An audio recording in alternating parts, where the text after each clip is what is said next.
selalu sehat. Gimana hari-harinya? Penuh sukacita nggak? Harus dong adik-adik, harus selalu ceria, selalu semangat. Nah adik-adik, saat ini kita mengambil tema Yesus sahabat bagi mereka yang putus asa. Wah, apa ya? Nah, kita nanti membaca bacaan dari Injil Matius bab 14 ayat 22 sampai 33. Tapi sebelumnya, apa yuk? Kita harus berdoa dulu. Siapkan hati, tutup mata, lipat tangan. Dalam nama Bapa dan Putra dan Roh Kudus. Amin. Puji syukur kami haturkan kepadamu ya Tuhan, karena kami semua dalam keadaan sehat dan bisa berkumpul bersama-sama di Bina Iman Anak. Kami ingin mendengarkan firman-Mu Tuhan. Bukalah hati kami, bukalah pikiran kami, agar kami bisa mengerti dan memahami dan melakukan apa yang menjadi kehendak-Mu. Berkati kami semua Tuhan.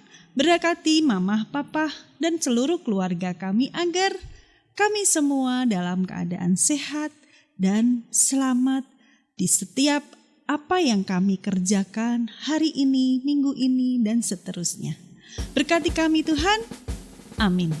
Dalam nama Bapa dan Putra dan Roh Kudus. Amin. Nah adik-adik, kita buka Injil Matius bab 14 ayat 22 sampai dengan 33. Sesudah itu Yesus segera memerintahkan murid-muridnya naik ke perahu dan mendahuluinya ke seberang. Sementara itu ia menyuruh orang-orang banyak pulang. Dan setelah orang banyak itu disuruhnya pulang, Yesus naik ke atas bukit untuk berdoa seorang diri. Ketika hari sudah malam, ia sendirian di situ. Perahu murid-muridnya sudah beberapa mil jauhnya dari pantai. Dan diombang-ambingkan gelombang karena angin sakal. Kira-kira jam 3 malam datanglah Yesus kepada mereka berjalan di atas air. Ketika murid-muridnya melihat dia berjalan di atas air, mereka terkejut dan berseru, "Itu hantu!" Lalu berteriak-teriak karena takut. Tetapi segera Yesus berkata kepada mereka, "Tenanglah, Aku ini, jangan takut." Lalu Petrus berseru dan menjawab dia, "Tuhan, apabila Engkau itu, suruhlah aku datang kepadamu berjalan di atas air." Kata Yesus, "Datanglah." Maka Petrus pun turun dari perahu dan berjalan di atas air mendapatkan Yesus. Tetapi ketika dirasa tiupan angin, takutlah ia dan mulai tenggelam lalu berteriak, "Tuhan, tolonglah aku." Segera Yesus mengulurkan tangannya, memegang dia dan berkata, "Hai orang yang kurang percaya, mengapa engkau bimbang?" Lalu mereka naik ke perahu dan angin pun redalah. Dan orang-orang yang ada di perahu menyembah dia. Katanya, "Sesungguhnya Engkau Anak Allah." Demikianlah sabda Tuhan.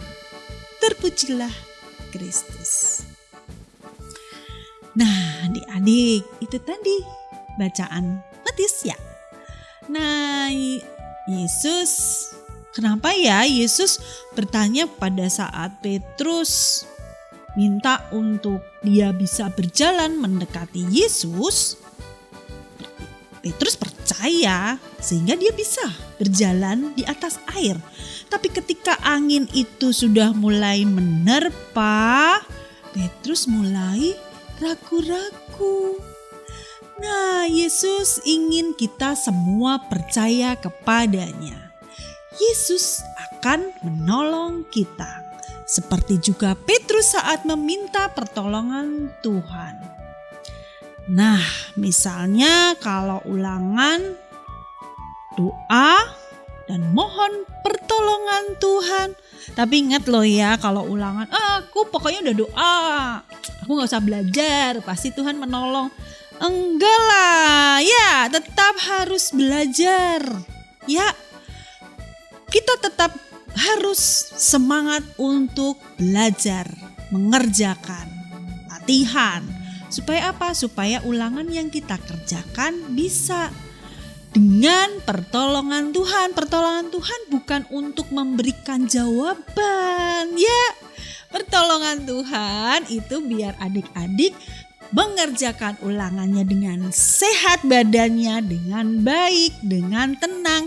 Sehingga apa yang adik-adik pelajari bisa adik-adik tulis sesuai dengan pertanyaan pada ulangannya. Ya, Tuhan gak akan memberikan jawaban, nomor 1 ini gitu. Enggak, ya. Pertolongan Tuhan karena Tuhan memberikan keadaan kita baik-baik saja, sehat, dan semua berjalan dengan lancar. Seperti sekarang, kan kita belajarnya masih online ya.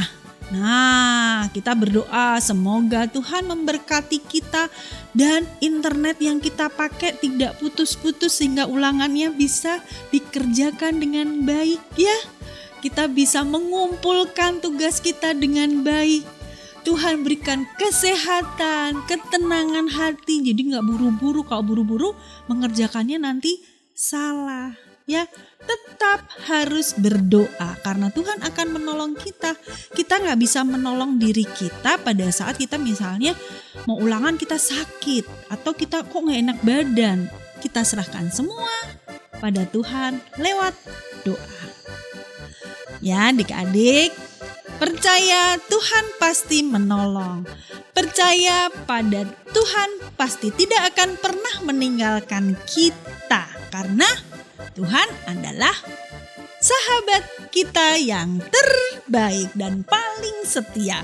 Tidak akan pernah meninggalkan kita dan selalu mendengarkan doa kita. Ya adik-adik, jadi mengerjakan sesuatu, awali semua dengan doa. Jangan lupa doa pagi, doa pada saat sebelum makan, doa sebelum kita sekolah, sebelum kita mengerjakan sesuatu agar semua diberkati oleh Tuhan. Siap ya adik-adik, selalu percaya Tuhan ada di hati kita semua. Nah, kita nyanyi yuk. Ada satu sobatku yang setia. Bisa? Kita nyanyi sama-sama yang semangat.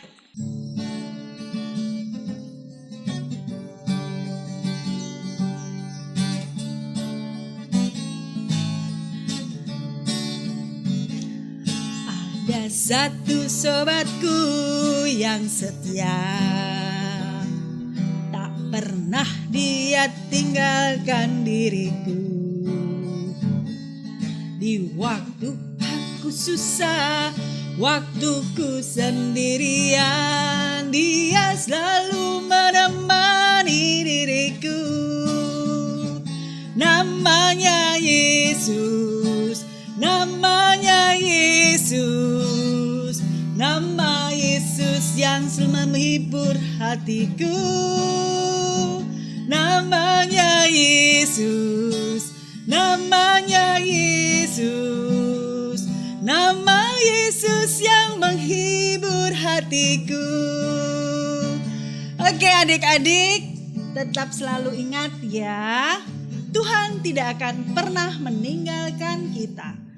Yesus selalu menjadi sahabat kita yang paling setia.